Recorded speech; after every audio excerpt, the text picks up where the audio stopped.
വയനാട്ടുകാർക്കൊരു സന്തോഷകരമായ കാഴ്ച അല്ലെങ്കിൽ ഒരു സൗകര്യം വരുന്നത് പുതുവർഷമായി 2026 അല്ലേ 3 ദിവസം പിന്നിടുമ്പോൾ ഏറ്റവും മനോഹരമായി അവിടെ വയനാട് ജില്ലയുടെ ആസ്ഥാനം അല്ലെങ്കിൽ ഭരണസ്ഥിരാ കേന്ദ്രം ഒരുങ്ങിയിരിക്കുന്നതെന്നാണ്. കൽപ്പറ്റയിലെ കളക്ട്രേറ്റിൻ്റെ കവാടവും സന്ദർശകരുടെ വിശ്രമ കേന്ദ്രവും ഒക്കെ പുതിയ ചുവർ ചിത്രങ്ങളും ലൈറ്റുകളും ഇരിപ്പിടങ്ങളും ഒക്കെയായിട്ട് അടിപൊളിയാക്കിയിട്ടുണ്ട്.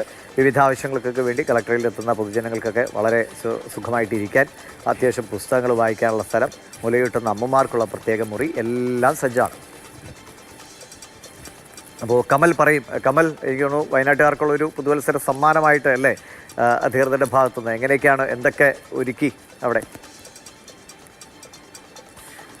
നമ്മുടെ സർക്കാർ ഓഫീസുകൾ ഒരിടത്തും പഴയതുപോലെ ബെഞ്ചും മഞ്ഞ ബോർഡൊന്നുമായുള്ള സംവിധാനങ്ങളല്ല ഇപ്പോഴുള്ളത്. എല്ലാ ഓഫീസുകളും മാറിക്കൊണ്ടിരിക്കുകയാണ്. വയനാട്ടിൽ തന്നെ ജില്ലാ പോലീസ് മേധാവിയുടെ കാര്യാലയവും അതുപോലെ ബത്തേരി ഡിവൈഎസ്പിയുടെ ഓഫീസും ഒക്കെ ചേർത്ത് ISO അംഗീകാരം ഒരാഴ്ച മുൻപാണ് കിട്ടിയത്.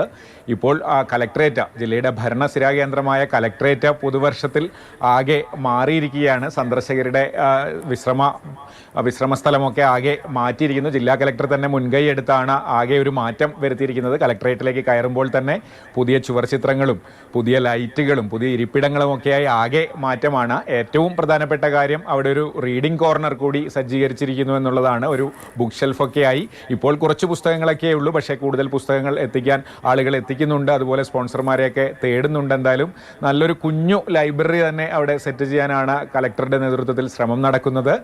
മനോഹരമായ വിശ്രമ സ്ഥലമൊക്കെ സജ്ജീകരിച്ചിട്ടുണ്ട്.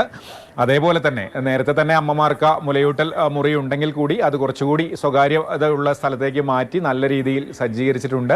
അത്തരത്തിൽ വിവിധ ആവശ്യങ്ങൾക്കായി കലക്ട്രേറ്റിലെത്തുന്ന പൊതുജനങ്ങൾക്കുള്ള സൗകര്യങ്ങൾ മെച്ചപ്പെടുത്തി എന്നുള്ളതാണ് പുതുവർഷത്തിലെ ഏറ്റവും പ്രധാനപ്പെട്ട കാര്യം.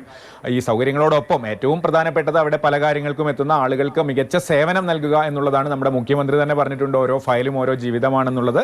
അതേപോലെ തന്നെ ആളുകളുടെ കാര്യങ്ങൾ, അവിടെ എത്തുന്ന സാധാരണക്കാരുടെ കാര്യങ്ങൾ, അവിടെ എത്തുന്ന മനുഷ്യരെ നല്ല രീതിയിൽ അവർക്ക് ഇരിക്കാനുള്ള സംവിധാനമൊക്കെ വേണം എന്നതും ഒരു ശീലമായി അത് മാറി തുടങ്ങിയിട്ടുണ്ട്. നല്ല കാര്യം. അങ്ങനെ എല്ലാ സ്ഥാപനങ്ങളും എല്ലാ ഓഫീസുകളും ഒക്കെ അങ്ങനെ മാറട്ടെ. അപ്പോൾ ശരി കമൽ.